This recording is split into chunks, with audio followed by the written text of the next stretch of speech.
One day সিরিজের আগে একমাত্র প্রস্তুতি ম্যাচে অসাধারণ পারফরমেন্স করল বাংলাদেশ।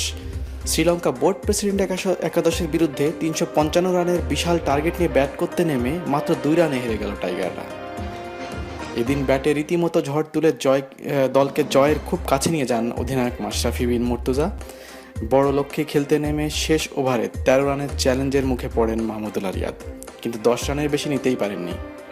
ফলে নির্ধারিত ৫০ ওভার শেষে ৮ উইকেট হারিয়ে ৩৫২ রান করতে পারে সফরকারীরা। এর আগে ৫০ ওভারে ৭ উইকেট হারিয়ে ৩৫৪ রান করেছিল শ্রীলঙ্কা। কলম্বো ক্রিকেট ক্লাব গ্রাউন্ডে ব্যাটিংয়ের শুরুটা খারাপ হয় বাংলাদেশে। ইনিংসে প্রথম বলেই বিনুরা ফার্নান্দোর বলে ক্যাচ দিয়ে বিদায় নেন ইমরুল কায়েস। তবে দ্বিতীয় উইকেটে সৌম্য এবং সাব্বির মিলে রানের চাকাটা সচল রাখেন। সাব্বির তুলে নেন হাফ সেঞ্চুরি। সাব্বিরের সঙ্গে ১১৬ রানের জুটি গড়ে ফিরে যান সৌম্য।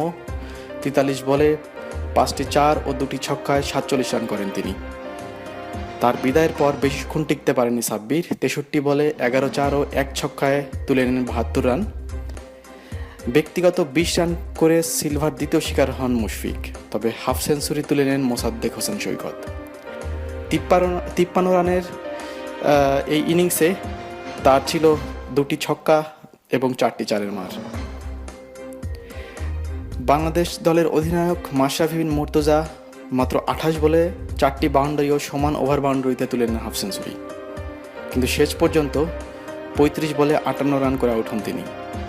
রিয়াদ ৬৮ বলে ৪টি ৪ ও ১টি ছক্কায় ৭১ রানে অপরাজিত থাকেন।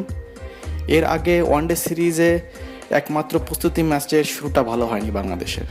টসে জিতে ফিল্ডিং করে শ্রীলঙ্কানরা। নির্ধারিত ৫০ ওভার শেষে ৩৫৫ রানের বড় টার্গেট পায় বাংলাদেশ। শ্রীলঙ্কা বোর্ড প্রেসিডেন্ট একাদশ ৭ উইকেট হারিয়ে ৩৫৪ রানের বিশাল টার্গেট সংগ্রহ করার পরেও বাংলাদেশের যে এতটা অ্যাগ্রেসিভ ব্যাটিং, সেটা সত্যি আসলে প্রশংসনীয়। শুরু থেকেই এদিন বাংলাদেশি বোলাররা রান দিতে ব্যস্ত থাকেন, ফলে স্বাগতিক দলের প্রায় সবাই রানের দেখা পায়। সর্বোচ্চ ৬৭ রান করে রুবেল হোসেনে বলে আউট হন সান্দুন উইরাকোদায়। ৬৪ করে অবসরে যান ওপেনার কুশল পেরেরা। ৫২ রান করে রান আউটের শিকার হন ধনঞ্জয় ডিসিলভা। এছাড়া ৪১ রান করেন থেসেরা পেরেরা। সফরকারী বোলারদের মধ্যে একটি করে উইকেট পান মাশরাফি বিন মুর্তজা, তাসকিন আহমেদ, আবুল হাসান ও সানজামুল ইসলাম। প্রস্তুতি ম্যাচ, তাই দুই দলেরই ১৮ জন করে খেলোয়াড় খেলেছেন, তবে ব্যাটিং এবং ফিল্ডিং কিন্তু ১১ জন করেই খেলতে পারবে।